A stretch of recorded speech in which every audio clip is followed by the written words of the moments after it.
সাংসদ ৰকিবুল হুছেইনক মুকলিকৈ ৰাজহুৱাকৈ ভাবুকি প্ৰদান কৰিছে বিজেপিৰ বিধায়ক আৰু বিজেপিৰ বিধায়কৰ বিৰুদ্ধে ৰকিবুল হুছেইন সৰব হৈ পৰা দেখা পোৱা গৈছে আৰু বিজেপি বিধায়কৰ বিৰুদ্ধে এজাহাৰ দাখিল কৰিছে ৰকিবুল হুছেইনে বিজেপি বিধায়কগৰাকীয়ে কিয় ৰাজহুৱাকৈ ৰকিবুল হুছেইনক ভাবুকি ভৰা মন্তব্য কৰিছে এই মুহূৰ্তত জনাৰ চেষ্টা কৰিম Big breaking news বিধায়ক জিতু গোস্বামীৰ বিৰুদ্ধে এজাহাৰ দাখিল কৰিছে সাংসদ ৰকিবুল হুছেইনে সভাত মুকলিকৈ ৰকিবুল হুছেইনৰ বিৰুদ্ধে মন্তব্য কৰিছিল জিতু গোস্বামীয়ে সামগ্ৰী আৰক্ষী বিষয়া সকলো মোৰ মতে চলে বুলি মন্তব্য জিতু গোস্বামীৰ এক প্ৰকাৰ দম্ভালি মৰা মন্তব্য ৰকিবুল হুছেইনক সামগ্ৰীত কাম কৰিবলৈ নিদিয়াৰ ভাবুকি দিছিল জিতু গোস্বামী আমি জিতু গোস্বামীৰ মন্তব্য শুনাৰ চেষ্টা কৰিম ৰকিবুল হুছেইনৰ মন্তব্যও দিম সামগ্ৰীত ৰকিবুল হুছেইনক সোমাবলৈ নিদিও বুলি হুংকাৰ দিছে জিতু গোস্বামীয়ে সভাত মুকলিকৈ ৰকিবুল হুছেইনক ভাবুকি ভৰা মন্তব্য বিধায়ক জিতু গোস্বামী ক্ষমতাৰ বলেৰে বলিয়ান হৈ ভয় ভাবুকি প্ৰদানত নামিলে এইবাৰ বিজেপিৰ বিধায়কগৰাকী জিতু গোস্বামীৰ বিৰুদ্ধে আইনী ব্যৱস্থা গ্ৰহণৰ দাবী জনাইছে ৰকিবুল হুছেইনে জিতু গোস্বামীৰ বিধায়ক পদ খাৰিজ কৰাৰ দাবী উত্থাপন কৰিছে নগাঁও জিলা কংগ্ৰেছে বিধায়ক জিতু গোস্বামীৰ বিৰুদ্ধে অৱশেষত এজাহাৰ দাখিল কৰিলে সাংসদ ৰকিবুল হুছেইনে জিতু গোস্বামীয়ে কিদৰে ভাবুকি ভৰা মন্তব্য কৰিছিল সেয়া প্ৰথমতে শুনাই ল'ম তাৰ পৰৱৰ্তী পৰ্যায়ত ৰকিবুল হুছেইনৰ মন্তব্য আছে এজাহাৰ দাখিল কৰাৰ কথা তেওঁ যিহেতু কৈছে আমি প্ৰথমে ৰকিবুল হুছেইনৰ প্ৰথমে জিতু গোস্বামীৰ মন্তব্য শুনাম এই মুহূৰ্তত আমাৰ সৰকাৰ ভাঙিবই নে যে তেওঁলোৰা পাওয়াৰফুল এমএলএ হ'ব পাৰিব নেকি পুলিশ তো আমাৰ মতে চলিব এতিয়াও সামগ্ৰী পুলিশ মোৰ মতে চলে সামগ্ৰী অফিসাৰ মোৰ মতে চলে এটা তো মই ৰকিবুলৰ নৰা জিকিলেও তো দিদিম কাম কৰিবলৈ দিম নেকি আৰু 1.5 বছৰ আৰু নিদিম আৰু কিবা ক্ষেত্ৰত যদি ডিপ্লো হাৰিবলগীয়া হয় তাক মই সোমাবও নিদিম তাত এইটোতো একটা আপোনাৰ গ্যাৰান্টি হৈ থাকক মই সেইকাৰণে আপোনালোকক কৈছো আপোনালোকে টেনশন লব নালাগে আপোনালোকৰ লগত মই আছো দীপৰঞ্জন শৰ্মা আছে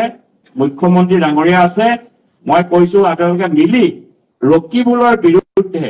তেওঁৰ অন্যায়ৰ বিৰুদ্ধে কংগ্ৰেছৰ বিৰুদ্ধে সকলো একগোট হ'ব লাগে তাতে কংগ্ৰেছ বুলি নহয়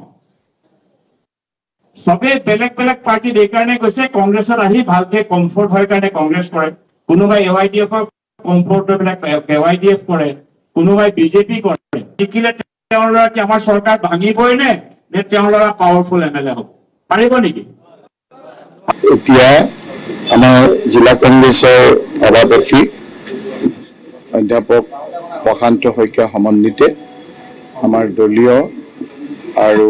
মোৰ সতীৰ্থ কিছুক লৈ এটা কেছ ৰুজু কৰিব আহিছো এই কেছটো হ'ল যে মাননীয় বিধায়ক জিতু গোস্বামী ডাঙৰীয়াই যোৱা 8/9/2024 তাৰিখ সন্ধিয়া প্ৰায় 8 বজাত বৰঘাটত অৱস্থিত ৰিফ্ৰেস্কো ফুড কোৰ্টত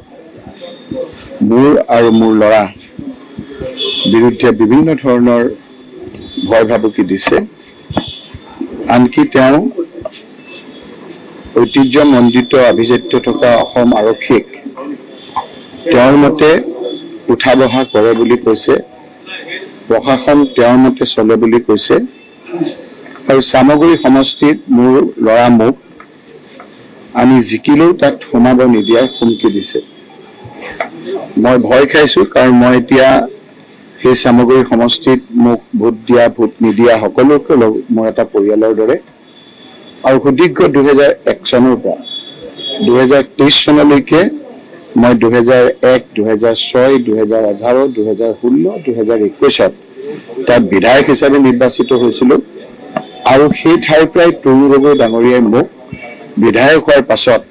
2002 পৰা 2016 লৈকে মোক মন্ত্ৰী পাতিছিল মই ৰাজ্যিক আৰু কেবিনেট মন্ত্ৰী হিচাপে মই কাৰ্যনিৰ্বাহ কৰিছিলো তাৰ পিছতো খুটৰ বিপৰীতে গৈ মোক 2016 2021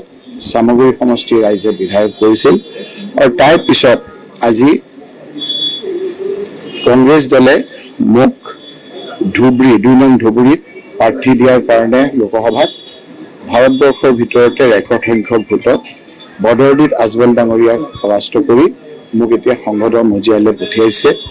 তাৰ বাবে এতিয়া বাই ইলেকশ্যন প্ৰয়োজন হৈছে। চামগুৰি সমষ্টিৰ বাই ইলেকশ্যনৰ কুচকাৱাজ চলিছে। এই সময়খিনিত মোক, মোৰ ল'ৰা, মোৰ কংগ্ৰেছ কৰ্মীসকলক বিভিন্ন ধৰণেৰে ভীতি প্ৰদৰ্শন কৰিছে। প্ৰশাসনিক বিষয়াসকলক লগত লৈ, সকলোকে নহয়, মুষ্টিমেয় আৰু মুষ্টিমেয় কিছু পুলিচৰ বিষয়াক বিভিন্ন ধৰণে ব্যৱসায় কৰি জিতু গোস্বামী আৰু তেওঁৰ কিছু লগত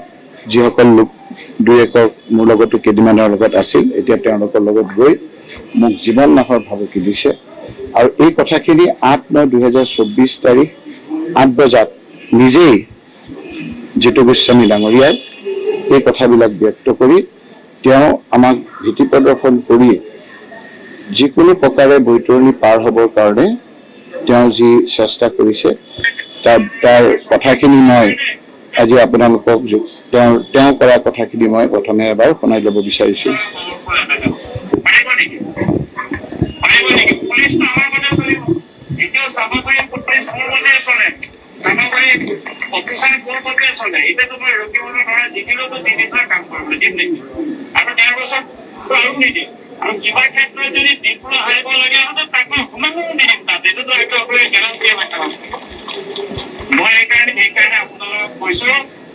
আপোনালোকক ভিডিঅ'টো দি দিম।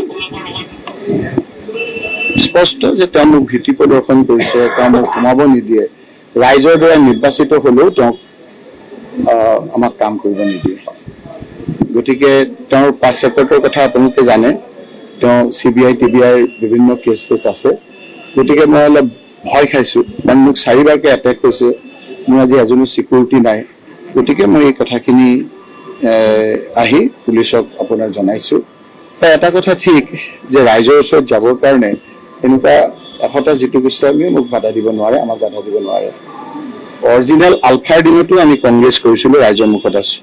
এতিয়া ডুপ্লিকেট এই চালফাবিলাকক আমি ভয় কৰিম নেকি? গতিকে মই পৰৱৰ্তী সময়ত আপোনালোকক কম, মোৰ দুখ লাগিছে যে আৰক্ষী তেওঁলোকৰ মতে চলাবলৈ গৈছে। যি আৰক্ষী আমি মন্ত্ৰী থকা অৱস্থাত আমি যদি আমি নিয়ম বহিৰ্ভূত কথা কওঁ, অসম আৰক্ষীয়ে কয় যে নিয়মত নোহোৱা কাম আমি নকৰোঁ। এতিয়া কথা হ'ল, মই DGP ডাঙৰীয়াকো ইমেইল কৰি দিছোঁ, এখন হাৰ্ড কপি তেখেতক দিম। তেখেতে ইয়াৰ বিৰুদ্ধে ইমিডিয়েটলি ব্যৱস্থা ল'ব লাগে। আৰু মোকতো জানেই যে মই ইমান আপোনাৰ পৰিযোৱা লোক নহয়। গতিকে তেওঁৰ বিভিন্ন কাণ্ড কাৰখানা সন্নিৱিষ্ট কৰি MLA হ'বলৈ হ'লেও যিখিনি যোগ্যতা সেইখিনি তেওঁ দিছে নে নাই, তেওঁ